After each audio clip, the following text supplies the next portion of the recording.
안녕하세요. 척척 찾아드리고 팍팍 팔아드리는 뉴스타 부동산 앤드류 줄리아 부부팀의 오줄리아입니다. 내 집을 위한 첫 걸음을 어떻게 떼야 할까에 관해 이야기해보는 두 번째 시간입니다. 내 집을 위한 첫 걸음을 준비해야 할 6가지 중에서 오늘은 3번째에서 6번째까지 한번 달려보겠습니다. 3번째, 동네 정하기. 집 가격을 정하는 것 외에도 집을 구매할 때에 고려해야 할 가장 중요한 것 중에 하나가 동네 선정입니다. 2022년 보고에 따르면 구매자의 30%가 원하는 위치에서 집을 찾는 것이 매우 어렵다는 것을 알았다고 합니다. 한인들이 많이 사는 지역은 LA 동쪽으로 플롤턴, 부에나파크, 라미라다, 애나하임과 주변 지역, 다이아몬드바, 월럿, 롤렌하이츠와 주변 지역, 얼바인, 터스틴과 로스앤젤레스 서쪽으로는 한인타운, 라크라센타, 파사데나 등이 있습니다. 이렇게 한인들이 선호하는 지역은 집의 가치가 꽤 높은 편입니다. 동네가 가진 지리적인 여건, 집의 형태, 지어진 연도수, 주위 환경, 특히 학군 등의 영향 때문입니다. 그만큼 살기에도 좋고 투자로도 안성맞춤인 많은 조건들이 충족되어 있기 때문입니다. 다른 지역은 가격이 내려가도 한인 거주 지역은 좀처럼 흔들리지 않는 장점도 있습니다. 동네를 정할 때는 직장까지의 거리, 학군, 커뮤니티 등의 요소를 보아야 합니다. 최근에는 집에서 근무하는 직업이 많아짐으로 인해 쾌적한 환경의 집을 선호하는 경향이 두드러지게 나타났습니다. 그래서인지 좀 더 넓은 집이나 수영장 또는 바베큐 시설이 되어 있는 집을 더 찾습니다. 2019년 3월 전에도 부동산 마켓은 매우 활달했지만 코비드 시대 동안 폭발적인 부동산 경기의 큰 이유는 많은 바이어들이 좀 더 쾌적한 집, 또 넓은 집, 또 즐길 수 있는 집을 원하는 경향이 두드러진 것도 큰 이유일 것입니다. 사소한 예로 코비드 이전에는 수영장이 있는 집의 인기가 줄어드는 편이었으나 코비드 이후에는 아이들이 없는 집에서도 수영장 있는 집도 환영받았기 때문입니다. 그러고 보면 각각의 사람들의 마음들이 모여 하나의 큰 흐름을 만드는 것인가 봅니다. 동네를 정할 때 고려해야 할 몇 가지를 짚어보면 시내 또는 직장까지의 거리, 도시 중심 지역에서 더 가까운 주택 또는 직장까지의 통근 시간에 따라 집의 가치가 더 높아집니다. 예를 들면 플로톤 지역은 서쪽으로 LA 다운타운, 또 동쪽에 위치한 코로나 가운데에 자리 잡고 있으며 남쪽으로 얼바인을 가기에도 수월하기에 지리적으로 한인들이 선호하시는 이유이기도 합니다. 두 번째, 커뮤니티. 식당이나 쇼핑센터가 있는지, 집에서 얼마나 가까운지, 근처에 공원이나 커뮤니티 시설이 어떤 것이 있는지 파악해 봅니다. 특히 한인마켓이 가까우면서 잘 정리된 동네인지 보는 것도 매우 중요합니다.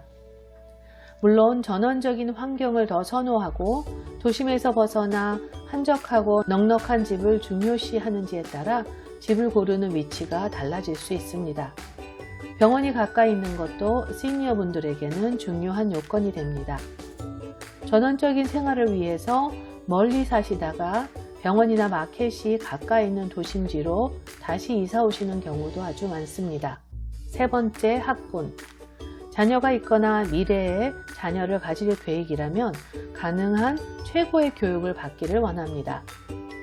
학군 등급을 확인하는 것이 출발점이지만 교육 및 프로그램에 대한 평가를 받으려면 지역 학교를 방문하는 것이 좋습니다. 자녀가 없더라도 학군이 좋다면 향후 재판매 가치에 영향을 줄 수 있습니다. 네 번째, 장기적인 계획. 일반적인 계획. 일반적인 주택 소유자가 구매 후 집을 판매하기까지 7년에서 14년 정도를 소유합니다. 집을 사실 때 지금 당장 필요한 것만 생각하는 것보다 선택한 집이 장기적인 목표를 달성할 수 있도록 멀리 보는 안목을 가질 필요가 있습니다. 한 4가지 정도로 추려보았는데요. 첫 번째는 침실과 욕실.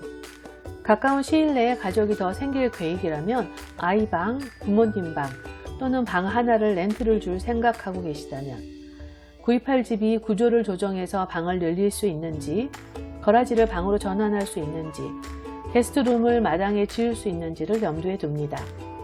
두 번째, 5개의 공간, 마당, 페리오. 집안의 공간도 중요하지만 개가 있거나 아이들이 놀 안전한 앞마당이 필요하다면 마당의 크기도 중요하게 봅니다. 세 번째, 개인화 기능. 많은 바이어들은 리모델링이 되어 있고 수리 없이 바로 이사 들어갈 수 있는 집을 찾습니다. 그러나 동시에 나의 개인 취향에 맞게 마루, 페인트, 부엌 캐비넷 등을 바꾸기를 원할 수도 있습니다. 자신만의 스타일에 맞게 살고 싶다면 리모델링이 다 되어 있는 집보다는 겉모양은 초라하지만 가격이 저렴한 집을 찾는 것도 좋습니다. 네 번째, 나의 생활 양식에 맞는 집. 새로 이사갈 집은 나의 라이프 스타일에 맞는 집이어야 합니다. 나의 취미와 어떤 삶을 살고 싶은지 생각해 봅시다. 야외에서 시간을 보내는 것을 좋아한다면 멋진 마당이 있는 집이 좋고, 노후에 야채를 일구고 꽃과 나무를 돌보고 싶다면 땅이 좀 넓은 집, RV가 있어 여행을 다닌다면 RV 파킹이 가능한 집, 요리를 좋아한다면 멋진 뷰가 있는 부엌이 있는 집을 봅니다. 완벽하지 않아도 좋습니다. 내가 중요하다고 생각하는 10가지에서 한두 가지는 마음에 두어보면 행복하지 않을까요? 다섯 번째, 집의 상태. 집을 리모델링하거나 개조하는 것이 처음 구매하는 바이어나 한 번도 고쳐보지 않는 바이어에게 쉽지 않을 수 있습니다. 또한 리모델링을 하면 발생하는 비용도 예상했던 것보다는 초과되기도 합니다. 돈을 더 주고 리모델링한 집을 살 것인가, 아니면 저렴하게 사서 내 마음에 들도록 고칠 것인가를 한번 생각해 보는 것이 좋습니다. 수리가 필요한 주택은 일반적으로 앞으로 들어갈 수리 비용으로 인해 가격이 저렴합니다. 주요 리노베이션의 장점 중 하나는 취향에 맞게 집을 개인화할 수 있는 기회이기도 합니다. 수리 비용을 100% 환산해서 받는 것은 아니지만 개인 취향에 맞게 수리를 할 계획이 있는 경우 도움이 됩니다. 구매하는 집의 상태가 눈으로 보기에는 아무 문제가 없어 보일지라도 전문 인스펙터를 고용해서 집의 상태를 확인해야 합니다. 고가의 시스템에 문제가 있는지를 알아보는 것은 매우 중요합니다.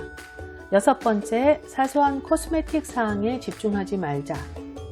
완벽한 집은 없기 때문에 작은 결점에 매달리지 말아야 합니다. 예를 들어 내부 페인트 색상, 캐비넷 컬러 등이 마음에 들지 않거나 라이트이 없거나 팝콘 실링이라서 등등의 사소할 수 있는 부분들에 대해서 고민할 필요는 없습니다. 첫인상은 예상외로 중요하게 되지 않는 경우가 많습니다. 완벽하게 되어 있는 집은 항상 마음에 들죠. 다만 완벽한 만큼 집값을 그만큼 더 지불하는 것입니다. 사람도 외모보다 성격을 중요하게 보듯이 집을 보실 때도 눈에 예쁘게 보이는 것보다도 집의 구조를 보는 것이 더 중요합니다. 겉모양은 쉽게 바꿀 수 있지만 집의 구조를 바꾸는 것은 생각보다 복잡할 수 있습니다. 집을 사기 위한 첫걸음, 우리 가족의 큰 자산인 집 구매를 위해 한번 골똘히 생각해보면 좋은 점들을 짚어보았습니다. 도움이 되셨으면 좋겠고요. 항상 저희 앤드류와 줄리아를 위해 응원해주시는 많은 분들께 감사드립니다.